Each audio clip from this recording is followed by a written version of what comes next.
ఈ రోజు బీజేపీ కార్పొరేటర్లు శ్రవణ్, ఆకుల శ్రీవాణి, మహేందర్, టీజీఎస్, పీసీడీఎల్, సీఎండీ మషరఫ్ ఫారూఖీని కలిసి పలు సమస్యలపై వినతి పత్రం సమర్పించారు. ముఖ్యంగా 6 గ్యారెంటీల్లో భాగంగా అనేక మంది లబ్ధిదారులకు పథకం రావట్లేదని, సిజిసి సాఫ్ట్వేర్ లో లోపం, డిపార్ట్మెంట్ లో టెక్నికల్ ఇష్యూస్ వల్ల ఈ సమస్య వస్తుందని అన్నారు. అదేవిధంగా 3 ఫేజ్ కన్వర్షన్స్ కి నూతన కరెంట్ పోల్స్ కి నిధులు విడుదల చేయాలని డిమాండ్ చేశారు. అదేవిధంగా జీహెచ్ఎంసీ మరియు టీజీఎస్, పీసీడీఎల్ మధ్య సమన్వయ లోపం వల్ల చెట్ల కొమ్మలు కొట్టి గ్రీన్ వేస్ట్ ఎత్తట్లేదని అన్నారు. ట్రాన్స్ఫార్మర్లకు ఫెన్సింగ్ బాధ్యత తీసుకోవాలని అన్నారు. సానుకూలంగా స్పందించిన సీఎండీ ప్రత్యేక ఆఫీసర్ ద్వారా నివేదిక తెప్పించుకొని సమస్యలు పరిష్కరిస్తానని హామీ ఇచ్చారు. కోఆర్డినేట్ చేసుకుని రోడ్డు పైన గ్రీన్ వేస్ట్ లేకుండా చేయాల్సిన బాధ్యత వాళ్ళకుండే.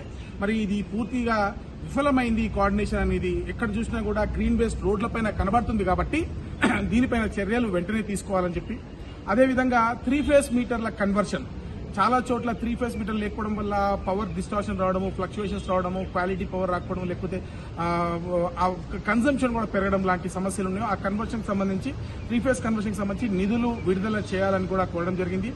డిస్టార్టెడ్ పోల్స్ కి సంబంధించి ఏవైతే ఉన్నాయో దానికి కూడా నిధులు విడుదల చేయాలని చెప్పి, అదేవిధంగా ముఖ్యంగా ఈ 6 పథకాల లబ్ధిదారులు ఏవైతే 200 యూనిట్స్ పవర్, ఫ్రీ పవర్ కి కావాల్సినటువంటి ఎలిజిబిలిటీ ఏవైతే ఉందో చాలా మందికి రావట్లేదు.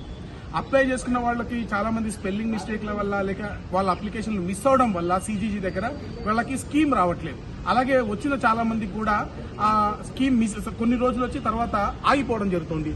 దీన్ని కూడా వెంటనే మరి సవరించాలని చెప్పి వారిని రిక్వెస్ట్ చేయగా వారు పూర్తిగా సానుకూలంగా స్పందించి మరి అన్ని సమస్యలు దీంతో పాటు అనేకమైన సమస్యలు కూడా, ఇతర సమస్యలను కూడా వారికి రిప్రజెంటేషన్ ఇవ్వడం జరిగింది. అన్నిటిపైన సానుకూలంగా స్పందించి ఒక ఆఫీసర్ ని స్పెసిఫిక్ గా కేటాయించి మరి మాతో స్టడీ చేయమని చెప్పి దానిపైన వెంటనే నివేదిక ఇచ్చి దానికి కావాల్సిన ఎస్టిమేట్స్ చేసి పంపించమని చెప్పి చెప్పడం జరిగింది. వారికి మేము ప్రత్యేకంగా ధన్యవాదాలు తెలియజేసుకుంటూ ఈ సమస్య మరి తొందరగా సాల్వ్ కావాలని చెప్పి భారతీయ జనతా పార్టీ కార్పొరేటర్లుగా భాగ్యనగరం మొత్తం కూడా బాగుపడాలని కోరుకుంటూ భారత్ మాతాకి జై.